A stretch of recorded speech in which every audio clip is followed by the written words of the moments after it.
शिक्षक सेवा आयोग अध्यापन अनुमति पत्र सम्बन्धमा न्यून माध्यमिक तहको योभन्दा अघिल्लो श्रृङ्खलामा 450वटा प्रश्नोत्तरहरूलाई तपाईँ समक्ष प्रस्तुत गरेको थिएँ। आजको श्रृङ्खलामा 451बाट सुरुवात गर्दैछु एकाइ 2 देखि। शिक्षामा नवीनतम चिन्तन एकाइ 2मा छ यो। अब सुरुवात गरौँ 451बाट। समावेशी शिक्षा भनेको के हो? विविधतालाई सम्बोधन गरी दिइने शिक्षालाई नै समावेशी शिक्षा भनिन्छ। 452मा छ नेपालमा सर्वप्रथम कुन समूहको लागि विशेष शिक्षाको सुरुवात गरिएको हो? दृष्टिबिन। 453मा छ समाज शिक्षा कार्यक्रम परीक्षण गरिएको पहिलो जिल्ला कुन हो? बाँकी जिल्ला। 454 समावेशी शिक्षा नीति कहिले जारी भएको हो? विक्रम सम्वत 2073 9 महिना 26 गते। 455 विद्यालयमा द्वन्द्व व्यवस्थापनको सबैभन्दा बढी उपयुक्त रणनीति डट हो? सहकार्य मुलुक। 456 सङ्गठन तहमा द्वन्द्वको व्यवस्थापन गर्न देखाएका मध्ये कुन उपाय उपयोगी हुन्छ? गुनासो सुनवाई संयन्त्रणको व्यवस्थापन गर्ने। 457 सङ्गठनात्मक दृष्टिकोणबाट द्वन्द्व कस्तो विषय हो? सृजनात्मक शक्ति हो। 458 द्वन्द्वलाई खराब कुरा मानि दबाउनुपर्छ भन्ने अवधारणा कहिले देखिएको हो? सन् 1930 देखि 1940मा। 459 सङ्गठनमा द्वन्द्वलाई आवश्यक र स्वाभाविक मान्ने मानव सम्बन्धी अवधारणा कहिले देखिएको हो? सन् 1940 देखि 1970। 460 सङ्गठनमा आवश्यक मात्र नभई अपरिहार्य वा अनिवार्य ठान्ने अवधारणा कहिले देखिएको हो? सन् 1970 पछि।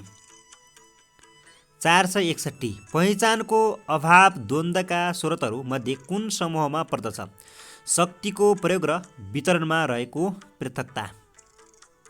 462 विद्यालयमा द्वन्द्व व्यवस्थापन विन विन रणनीति कुन हो? सहकार्य मुलुक। 463 विद्यालयमा द्वन्द्व व्यवस्थापन नो विन विन लस रणनीति कुन हो? सम्झौता मुलुक। 464 विद्यालयमा द्वन्द्व व्यवस्थापनमा कुन कम प्राथमिकतामा पर्नुपर्दछ? इन्कारी मुलुक। 465 विद्यालयमा व्यक्तिगत तहमा देखिएको द्वन्द्वलाई व्यवस्थापन गर्न के गर्नु आवश्यक छ? धैर्यतापूर्वक सबैको कुरा सुन्ने। 466 विद्यालयमा व्यक्तिगत तहमा देखिएको द्वन्द्वलाई व्यवस्थापन गर्ने क्रममा कुन कुरा गर्नु उपयुक्त हुँदैन? द्वन्द्वका मुख्य कारण पहिचान गरी त्यसलाई व्यवस्था गर्ने। 467 विद्यालयमा द्वन्द्व समाधानका कार्य कुन हो? समस्या तथा आवश्यकताको पहिचान। 468 कक्षा कोठामा हुने द्वन्द्व व्यवस्थापन गर्ने मुख्य दायित्व कसको हो? शिक्षक। 469 किनेथ डब्लु थोमस एन्ड रोल्फ याच किल्महले द्वन्द्व व्यवस्थापनका कतिवटा उपाय अपनाउनु पर्ने बताएका छन्? 5 वटा। 470 विद्यालयमा उत्पन्न हुने अन्तर्कैफित द्वन्द्वको कारणमा देखाएको मध्ये कुन पर्दछ? विश्वासको कमी। 471 व्यक्तिहरू वा समूहहरूको बीचमा हुने सांस्कृतिक सामाजिक राजनीतिक र आर्थिक स्वार्थ दृष्टिकोण वा बुझाइको भिन्नताको कारणले सृजित अवस्था द्वन्द्व हो। यो भनाइ कसको हो? Fridge Stanford. 472 शक्तिशाली पक्षले कमजोर पक्षलाई बलपूर्वक दमन गरेर द्वन्द्व समाधान गर्ने द्वन्द्व व्यवस्थापनको रणनीति देखाएको कुन अन्तर्गत पर्दछ? प्रतिस्पर्धात्मक। 473 प्राविधिक शिक्षालाई नीति कहिले लागू गरियो? सन् 1979। 474 सन् 1932मा स्थापना भएको मेकानिकल प्रशिक्षण केन्द्रलाई कहिले प्राविधिक शिक्षालयमा रूपान्तरण गरियो? सन् 1982। 475 सामुदायिक विद्यालयमा प्राविधिक शिक्षा कार्यक्रम कुन योजनाले सुरु गरेको हो? 10औँ योजना। 476 प्राविधिक शिक्षा तथा व्यावसायिक तालिम सिप विकास सम्बन्धी नीति कहिले जारी गरियो? विक्रम सम्वत 2074।